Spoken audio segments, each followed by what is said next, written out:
ಪಾಪಿಯ ಧನ ಪ್ರಾಯಶ್ಚಿತ್ತಕ್ಕಲ್ಲದೆ, ಪಾಪಿಯ ಧನ ಪ್ರಾಯಶ್ಚಿತ್ತಕ್ಕಲ್ಲದೆ, ಸತ್ಪಾತ್ರಕ್ಕೆ ಅದು ಸಲ್ಲದಯ್ಯ, ಸತ್ಪಾತ್ರಕ್ಕೆ ಅದು ಸಲ್ಲದಯ್ಯ.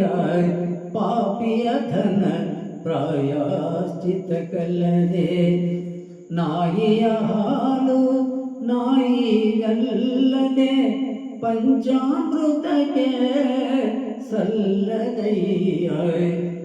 ಪಾಪಿಯ ಧನ ಪ್ರಾಯಶ್ಚಿತ್ತಕ್ಕಲ್ಲದೆ, ಸತ್ಪಾತ್ರಕ್ಕೆ ಅದು ಸಲ್ಲದಯ್ಯ. ಕೂಡಲ ಸಂಗನ ಶರಣರಿಗಲ್ಲದೆ, ಮಾಡುವ ವ್ಯರ್ಥ ಕಂಡಯ್ಯ. ಪಾಪಿಯ ಧನ ಪ್ರಾಯಶ್ಚಿತ್ತಕ್ಕಲ್ಲದೆ, ಪಾಪಿಯ ಧನ, ಪಾಪಿಯ ಧನ, ಪಾಪಿಯ ಧನ ಪ್ರಾಯಶ್ಚಿತ್ತಕ್ಕಲ್ಲದೆ.